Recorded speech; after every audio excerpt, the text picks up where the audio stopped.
All right, we have to do the big update. I again went through the Yoast SEO video for you, and I couldn't cut a whole lot because it's all important.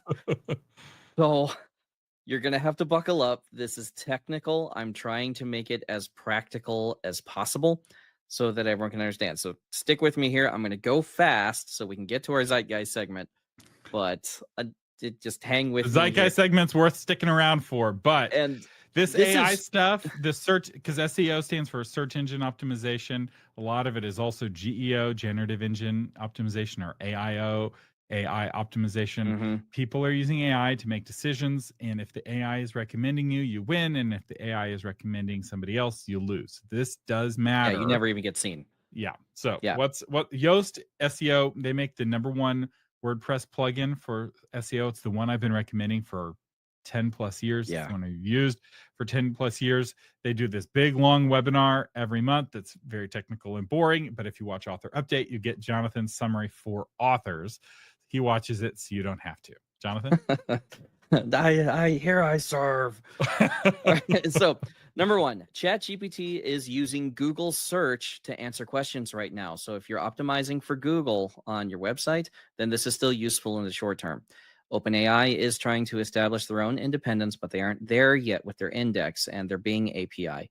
So they are pulling from Google search to feed search results back to you. So if you ask it a question, you're likely getting something from Google index when it comes back. So when you're setting up your website and your books and stuff, make sure you optimize for Google search. On this, so Teachable went down for me for 3 days. We had an SSL DNS issue, so if you've been trying to go to your courses or the novel marketing conference website, they're back up now, but they were down. But I'm spending a lot of time in Cloudflare, and I saw on my Cloudflare that at 2 in the morning on Tuesday, OpenAI hit my website with like 14,000 page requests. So the OpenAI vacuum just came in and went and sucked in my entire website. So the next version of ChatGPT, I'm expecting to be very fluent on Author Update, novel marketing, and on all of my stuff. Well, going into my next one, there has been a sharp drop in ChatGPT web searches. It went from more than 15% of all searches to under 2.5%. This is a massive percentage drop. Now, OpenAI says it's because they made improvements to search. So this could be higher efficiency search bots. It could also be due to the fact that the Bing API is being retired and Google is restricting SERP access. So we're still following it to see why this is happening. It could also have to do with the fact Cloudflare is blocking AI bots unless you give it specific permission for them to go through. So you got to keep an eye on how that's going. Did they talk about the Brave search engine? Because I know a lot of the AI tools are also using Brave. So a lot of people don't even know that the Brave search engine exists. And Brave has discovered that there's a ton of money in making their search engine available to AIs. And so a lot of AIs are Right. using Brave rather than Bing or Google. And so if you're only looking at Bing and Google data, you'll miss all of these Brave searches that are happening. Um, it's a little unclear which AIs are using Brave. I suspect Grok uses Brave, but I can't prove that. Next one. It's been ruled in court that Google is a monopoly, but it does not have to break itself up. So it doesn't have to sell off Android and do all the things corporations have to do to try to stay together. They But were naughty, and all they get is a slap on the wrist and a stern warning. And it it's like, was come ruled. on. It was ruled that they do have to share their search data to competitors. Okay. Now, this is a ruling. Before this, Google could do nothing. Okay. But now that there's been a ruling, they have something substantive to fight against. So they're still going to fight having to share their data. There's two results that could come out of this, the two most likely results. One is that rival search engines will get access to Google search data, which means they will build their search engines to imitate Google. So you'll have a lot more rivals. What is more likely is that Google will now just stop gathering that data because it's no longer proprietary to them. They're not going to do work for other people. I don't think they're going to be able to keep from gathering that data. I'm sorry. That's If they like a have to share junkie it, saying I could quit anytime I I want. don't know. Like, sure you can. Yeah, Google is so we'll addicted to see what their data, and motivation is. the AIs need data so badly. We'll see, but my prediction is they're going to continue collecting that data, and they're just going to fight sharing it. They're gonna continue to fight this in court, and they have the Yeah. resources to do that. So we'll see what happens. But as of right now, that's where it's at. ChatGPT did get an experience update. It doesn't mean it got experience. It means that they updated the user experience. More sensitive conversations. So people who are in emotional distress based on the prompt that they're feeding into the AI engine, those will now be routed to advanced reasoning models so that those people start getting more nuanced help than advice on how to accurately harm themselves, which was a legal issue for OpenAI. So there's a certain kind of depressed, lonely person that for that person, a chat bot is like crack. Yes. And it really is like the worst thing for that lonely person to spend even more time alone talking with a Yeah. computer, imagining that that computer is a fellow person. And we're going to be seeing a lot of really heartbreaking stories Mhm. of people who are having like psychotic breaks because the AIs that they're interacting with. Yeah. And even if it's only 0.1% when you have hundreds of millions of users, that's hundreds of thousands of people having psychotic breaks. and Yes. OpenAI is very nervous about And this. the agreeable update, the agreeableness update is what brought this out, because suddenly ChatGPT isn't saying, hey, I'm not allowed to talk about that. Now it's saying, hey, good idea. If you wanted to do this You're better, you so would. smart. Oh man, and it's just like when we're talking about these really dark topics that people are going to ChatGPT for. So OpenAI is updating their interface so that they don't get in trouble for that. Next, good SEO is good GEO, so AIO. Okay. Google's Danny Sullivan has said that good SEO will still yield the best results in the world of AIO. Follow the fundamentals, write clearly, write concise, be well structured, user first content, and that works for SEO and AIO. Write well, do the fundamentals. This one was interesting. Open web is in rapid decline. The days of open information are coming to an end as AI bots ravage the countryside. Paywalls are going up. Data is being sealed behind fortifications. The reason this is practical for you is it's important to consider that search queries will be answered entirely by AI summaries that are not curated by the creator. So if you spend a lot of time on your website making it pretty so that ladies like to come and be on your website, they're not coming anymore. The checkouts will happen in ChatGPT. People will search for your book in ChatGPT. ChatGPT will send a bot to make the order. No one will visit the website. They won't see your design. They won't see your color selection. The whole user experience is being changed. This has always been true with websites, that it doesn't matter how pretty it is. For web design, it's a binary. It's either professional or it's not. It either hurts your reputation or it doesn't. And spending a lot of money on something really fancy, and kind of shaking doesn't work nearly as much as actually content on your Yes. website, right? Wikipedia outperforms your website on almost every page, and it does it with really ugly pages. But ultimately, Yeah. what people want is information. They want answers to their questions. And that's what your website is graded on. That's what my free course on author websites is all about. It's about who are the different kinds of people visiting your website, what are the kinds of questions that they're asking, and how can you be the answer that they're looking for? How can you give them the experience that they want? And if in those fundamentals still work, they just also work for the digital people visiting Yes. your website. Yes. So functionality is more important than aesthetics. Next one we're going to go over, Rolling Stone is suing Google over AI summaries because of their declining ad revenue. Suddenly, people aren't going to Rolling Stone anymore for the full article because AI is just summarizing it in the little window right up there. If the court sides with this publisher, this will mean that the AI summary landscape will shift dramatically, which will be good news for nonfiction people. So remember how we talked a few weeks ago about this, your nonfiction blog, your advice, your legal advice, your whatever fits into this professional nonfiction space over here.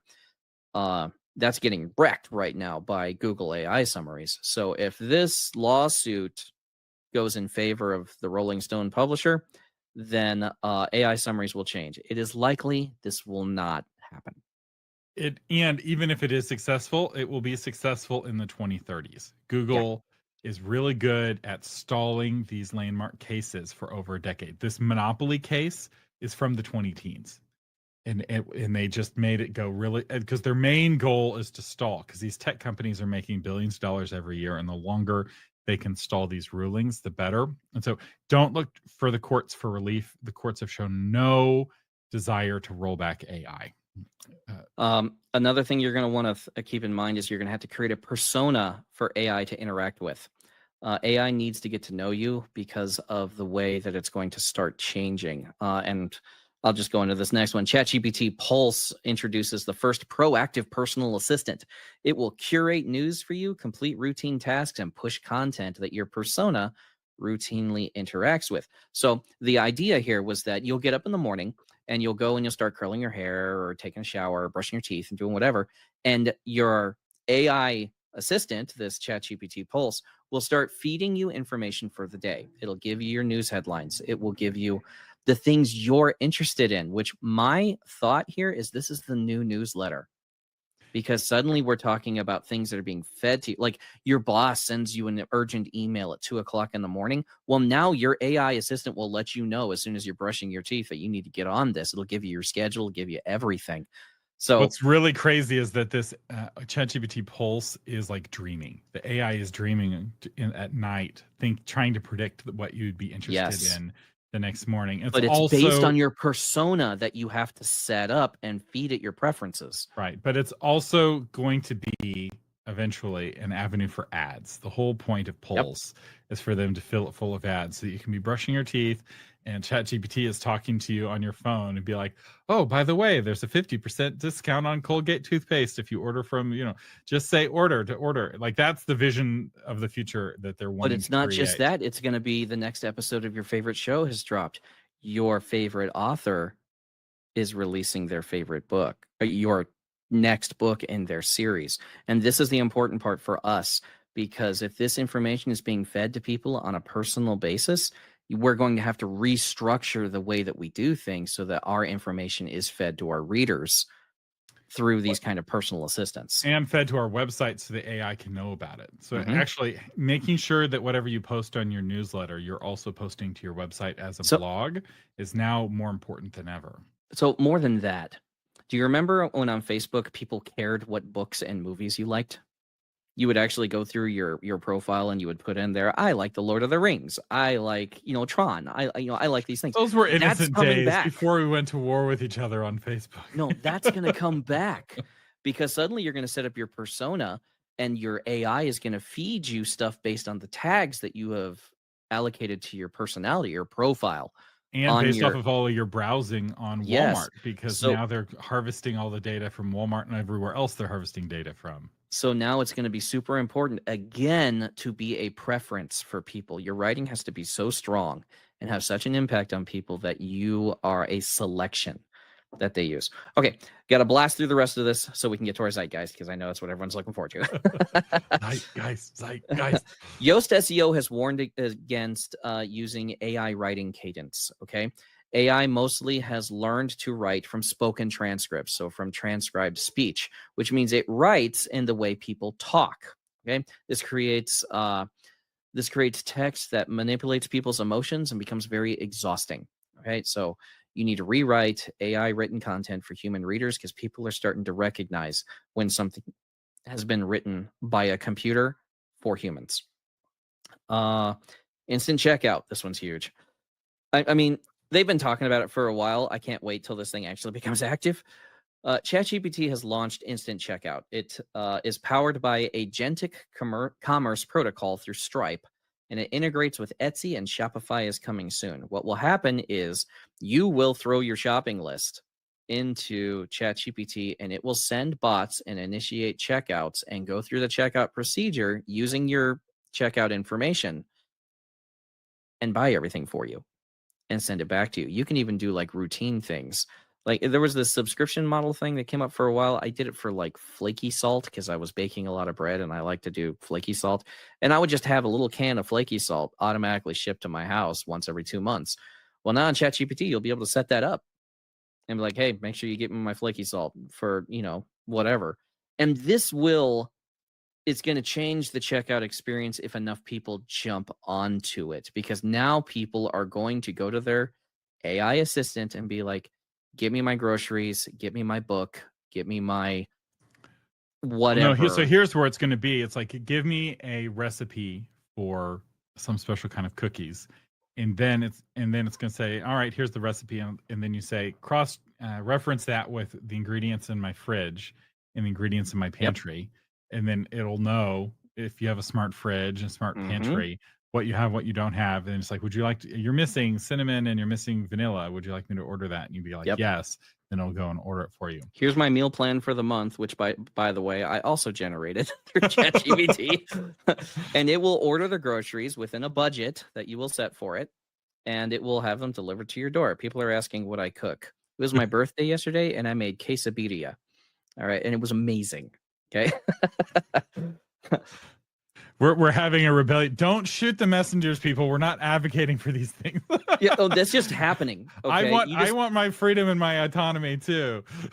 But you need to be aware that people are going to come to your books is going to change. We already talked about how Amazon is now prioritizing external traffic, and it's because of this. People are going to go to their AI assistant and they're going to say, I want my book. Recommend me a book. Download it for me. Put it in my Kindle.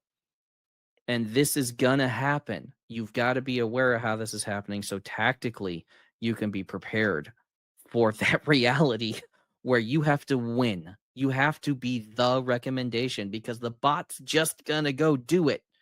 It's not even going to ask for a yes or no anymore. It's just going to try to please its master.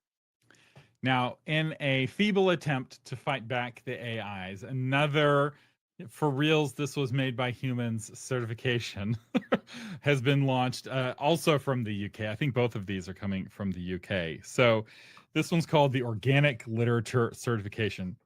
The UK-based startup Books by People just announced an initiative to combat the flood of AI-generated books. The Organic Literature Certification will allow for minimal AI use in non-creative tasks like formatting or basic idea sparking, but the core writing must all be human. So this is very similar to the Authors Guild certification.